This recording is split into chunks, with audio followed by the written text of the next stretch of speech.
Cable Fest, Gavin Forbes! So a few weeks back, I played at Cable Festival down in Stoke-on-Trent. And I have to say it was a fantastic experience, just so much fun, so different to anything I've done before with this music. It's the first festival I've played at, and it was just a great time. Some great performances from other acts. Everyone was great. Some really different stuff, a lot of different elements of the electronic music world, and just such a great thing to have been a part of. So today we're going to look at the experience of doing it and some of the things I learnt from playing at this festival, because it was a learning curve for me. This is a real different area to go into with this music. If you don't know, I do electronic music with the fretless bass as the focal point, alongside modular synth, the AE modular, and hardware synthesizers. And I've been doing this for a few years now, played a few shows. It's been something I've been building up, and this is the first festival we've done. And the first festival we've played at was down in Stoke-on-Trent. Not exactly close to home for a lad from Dundee.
Preparation was good fun. We knew kind of at the start of the year, we actually knew slightly earlier that we were playing, but we couldn't really say. We didn't want to spill the beans too early. So around about January, the news hit social media, but we'd started preparing prior to that. We knew it was about a half-hour set, and then it was a half-hour set we had. So started whittling the songs down and started going into rehearsals for a good few weeks, couple of months. Leading up to the gig, we did some sessions down in the studio, which are actually on YouTube. I think we've got some of that footage up here. And really we started dialing in the sound, getting our mix balanced in our mixer, the Zoom Live Track 12, so we didn't have to do too much work when we got there. We wanted to really balance our mix ahead of time, get the cabling sorted out, get all of the connections kind of pre-learned, pre-mapped, so it was a quick setup on the day. So we spent some time in the studio for the couple of weeks prior, getting the sound balanced on a PA with subwoofers, getting everything how we wanted it. And then we packed everything up and made the drive down to Stoke-on-Trent, which was not without its own issues. We left Friday morning, and after about 8 hours of travel, we got there in Newcastle-under-Lyme. So we got there on the Friday night, so weren't actually able to make it to the event on the Friday night. The event started on the Wednesday, I believe, with the EMOM Electric Tentacle, which was great, an electronic open mic, if you're not familiar with that, which is, like you'd maybe think, an open mic, but dedicated to electronic music. But this is something that's really quite impressive to see. It's an electronic open mic night. It's not limited to the usual singer-songwriter acoustic guitar thing. It is for people into keyboards, into synthesizers that make the blips and bloops like me. Sadly though, we did miss that on this trip because we went down on the Friday night, but we did get to see quite a lot of the acts on the Saturday before we had to head back and sort things out at the hotel. On the Saturday, some great performances, just a really great event, and it allowed us to kind of scope out what we were doing on the Sunday, and to get to meet Scott as well, who put this event on, who we can't thank enough for having us play. On the Saturday though, before we went to the festival, we did have a rehearsal in the hotel room, which can only happen when you're on in-ear monitors, let's be honest, and because of the fact we pre-mix in our mixer. So we were able to set all the gear up and play through the entire set, make sure everything survived the journey, and everything was fine. It was great. We didn't actually need to tweak anything, just set up, played through, and kind of put our nerves at ease that everything survived before the gig on the Sunday. So on the Sunday, after a quick breakfast and then heading down to the festival. And that did include heading out of the hotel with the live rig as well, which did get some interesting looks and a couple of tight squeezes in the lift. But we got there in the end, loaded in. The set was fantastic. Everything went exactly how we would hope it would go, except for my bass going wildly out of tune during Cassette Futurism. But hey, that's the that's the world of live music. Just one of these things you have to adjust for. But the set went great.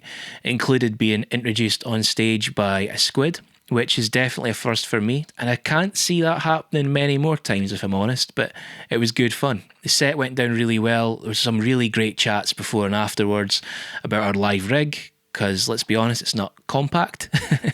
But it was really good fun. Everyone seemed to enjoy it that spoke to us anyway.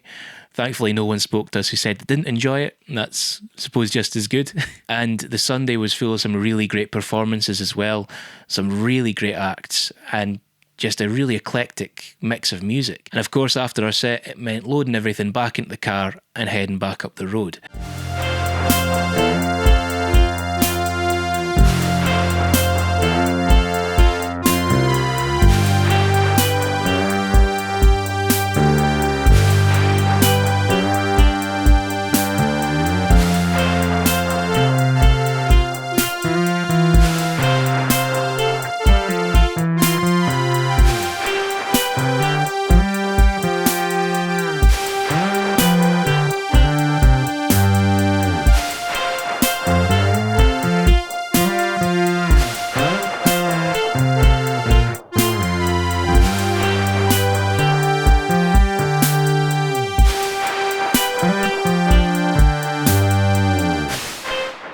And I'll be honest with you, for the weeks since, I've been kind of thinking over what happened at the festival. It was just a fantastic experience. I learnt a lot doing this. And like I say, this was our first festival, so we weren't really sure how that was all going to work. This festival is actually great for setup because it's at a venue called Artisan, which in itself is just a really cool place. Really nice big main stage with a really cool secondary stage as well. And we used both of them. So while one act was on the main stage, someone set up on the other stage. While someone was on the other stage, act set up on the main stage. So you just flip-flopped between them and you got about 15 bands in a day. So it worked really well from that. It was about 5 minutes between acts, which is really well managed. Scott and the other sound engineers did a great job keeping that running. And it was good for us because we tried to dial in our set as best as we can for setup and teardown, and it was really good to just be able to give Scott what ended up being a pair of XLR cables from our mixer, and that was it. There's a lot plugged into the mixer. It was all done in advance and mapped out so that when we got there, it was a really quick setup. And this kind of moves into the things that we did learn from this experience. The big one being, if you can pre-mix your set. This probably goes for all festivals because you're not dealing with someone who necessarily knows how you sound. I have full confidence Scott would have been able to mix us really well because he kept everything going great and he did a great job with all the acts over the weekend. Same with other sound engineers. But you might not always be so fortunate with this. So if you can set up your sound in a studio or in a rehearsal space with subs and a recreation of a good PA, then you can kind of dial all this in on your own for the most part and then just make small tweaks. For example, during our set, Scott came over and said, "Can you put the keyboards down just a slight, like it's a touch?" And we did that and it was all great. So if you've got that relationship with the sound engineer that, yeah, I've pre-mixed it, but feel free to come and tell us what to tweak if you need to, it works great. And that did work for us. The other advantage of this is we were able to build the rack and pre-map all of the cabling internally for the DBXs and the power conditioners and extension leads, and actually all the cabling that would plug into my table and the keyboards and things like that. So when we got there, we just took the covers off, unreeled the cable in, plugged it in. It took about 5-10 minutes to actually do all of this. And it made our lives a lot easier because everything was labelled, everything was mapped out. It just was going through the motions, plug everything in. Worked really well. Of course, the AE modular was solid as a rock as usual. Did all the drums exactly how you'd want it to do. The MCOs were just bang on again. I didn't even have to do anything with the tuning, just checked it was in tune and it was fine. So again, AE modular held up. The pedals on the table worked quite well. I did have the MIDI foot switch for controlling my bass AE modular, so the bass effects one. There's a video on that already up on YouTube. Probably be linked below or something like that. But what we did do was build all of my effect pedals into the one table this time. So it didn't have a pedal board. This was really a festival rig that was travelling light, or as light as we could really travel at the time.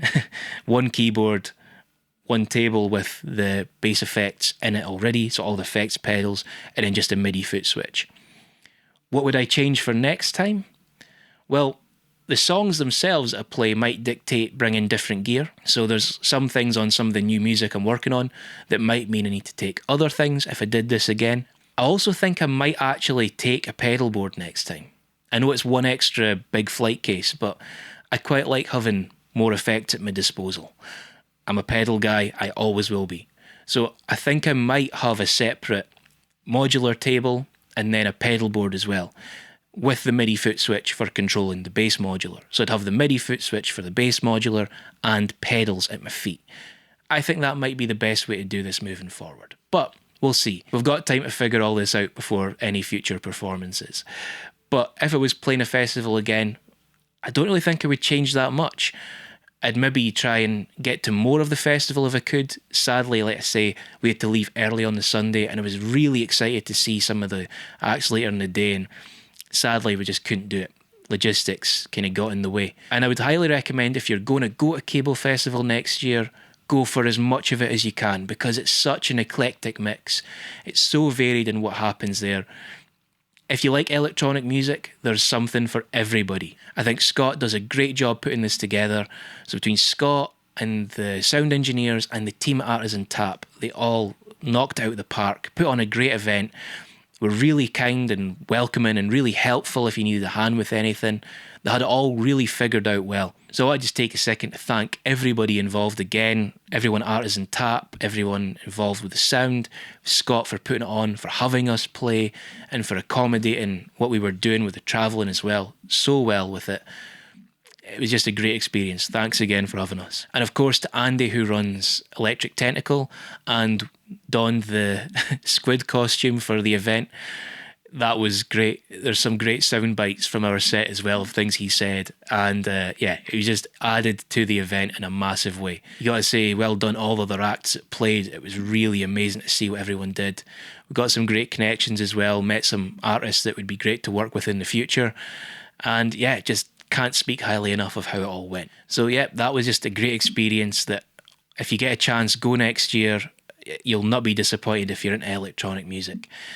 Thank you again for watching. I hope you enjoyed this video. I do have some clips in this video of the set we played, but also there's 3 songs from the set linked in the description in another video. It was just a good mix of the songs from the set, I think, kind of in the middle. So I hope you enjoy that. And thanks again for watching. If you did enjoy this video and you want to see more of what I do have my music linked below on here, but also on my Bandcamp, Gavin Forbes Music. If you want to stay up to date with more gigs or new music coming out, Instagram, Gavin Forbes Music, everything's on there. And yeah, thank you very much for watching. If you did enjoy it, please hit like and subscribe and click all that usual stuff. And until next time, keep working on those bass faces.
you've lived up to the name. Yeah.